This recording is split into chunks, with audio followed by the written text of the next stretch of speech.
नमस्कार, मी प्राची आणि spectrum अकॅडमीच्या online प्लॅटफॉर्मवर आपलं पुन्हा एकदा स्वागत. इंडिया फाइल्सच्या आजच्या भागात आपण पाहणार आहोत पंतप्रधान एच.डी. देवेगौडा यांची कारकीर्द.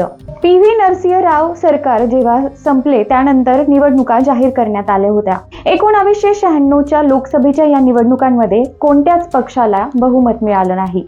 या निवडणुकांमध्ये 161 जागांसह भाजपा हा सर्वात मोठा पक्ष ठरला.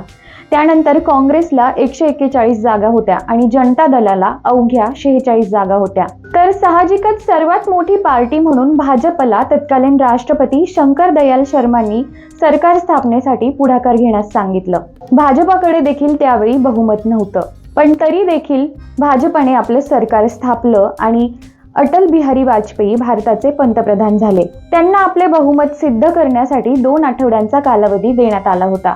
अर्थातच भाजपाकडे बहुमत नसल्याने आणि इतर पक्षांचाही पाहिजे तितका पाठिंबा नसल्याने भाजपाचं हे सरकार अवघ्या 16 दिवसात कोसळलं आणि त्यानंतर पंतप्रधान झाले देवेगौडा.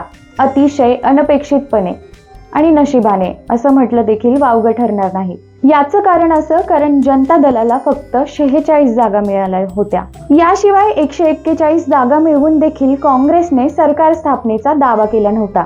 त्यामुळे संयुक्त आघाडी सरकारने सत्ता स्थापनेचा दावा केला. देवेगौडा यांचं नाव त्यावेळेस कर्नाटकच्या आणि देशाच्या राजकारणात गाजत होतं. अतिशय स्वच्छ प्रतिमा असलेले नेते म्हणून देखील त्यांची ओळख होती. संयुक्त आघाडीकडे त्यावेळेस पंतप्रधान पदाचा दावा करणारे अनेक कार्यकर्ते होते, अनेक नेते होते, परंतु एच.डी. देवेगौडा यांच्या नावावर शिक्कामोर्तब होऊन ते पंतप्रधान झाले. 1 जून 1996ला त्यांनी भारताचे 11वे पंतप्रधान म्हणून शपथविधी घेतला.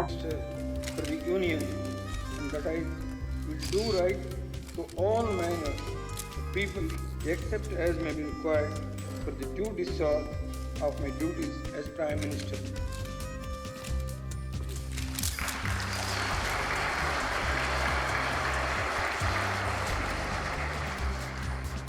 देवेगौडांचे सरकार खरं तर काँग्रेस आणि मार्क्सवादी कम्युनिस्ट पक्षाच्या बाहेरून पाठिंब्याने चाललं होतं. त्यामुळे जोपर्यंत काँग्रेस पाठिंबा काढत नाही तोपर्यंत ते पंतप्रधान राहतील अशीच काही ती वेळ होती. राजकारणातील अनुभव असलेल्या देवेगौडांनी तळागाळातील लोकांपर्यंत असलेल्या संपर्कामुळे राज्याला भेडसावणाऱ्या विविध समस्यांचं निसरण केलं होतं. हुबळीच्या ईदगाह मैदानाचा मुद्दा समोर आला त्यावेळेस देवेगौडांच्या चाणक्य बुद्धीची कल्पना आली. हे मैदान एका अल्पसंख्याक समुदायाचे होते ज्याचा वापर कायमच राजकीय वादविवादांसाठी केला होता. देवेगौडांनी यावर अतिशय उत्तम तोडगा काढला होता. याशिवाय आपल्या राजकीय कारकिर्दीत देवेगौडांनी अनेक परदेश दौरे देखील केले होते. भारताचे पंतप्रधान होण्यापूर्वी ते कर्नाटक राज्याचे मुख्यमंत्री होते. त्या काळात जेव्हा ते स्वित्झर्लंड दौऱ्यावर गेले होते त्यावेळेस त्यांनी आंतरराष्ट्रीय अर्थशास्त्रज्ञांच्या परिषदेत सहभाग घेतला होता. याशिवाय त्यांनी युरोपीय आणि मध्य पूर्व देशांमध्ये देखील दौरे केले होते. हे सगळे दौरे ते एक समर्पित राजनेते असल्याचा पुरावा देतात. याशिवाय गौडा यांनी जेव्हा सिंगापूरचा दौरा केला त्यावेळेस त्यांनी त्या दरम्यान राज्याच्या प्रगतीसाठी आवश्यक परकीय गुंतवणूक राज्यात आणली आणि त्यावरून त्यांच्या व्यावसायिक चाणक्य बुद्धीचा देखील प्रत्यय येतो.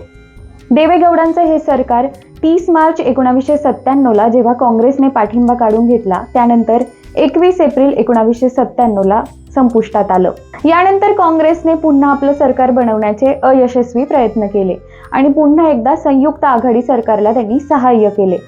त्यानंतर आय.के. गुजराल हे भारताचे पंतप्रधान झाले. इंडिया फाइल्सचा आजचा हा भाग आपल्याला कसा वाटला आम्हाला कमेंट्समधून जरूर कळवा आणि असेच व्हिडिओज पाहण्यासाठी सबस्क्राईब करा स्पेक्ट्रम अकॅडमीच्या YouTube चॅनलला. धन्यवाद.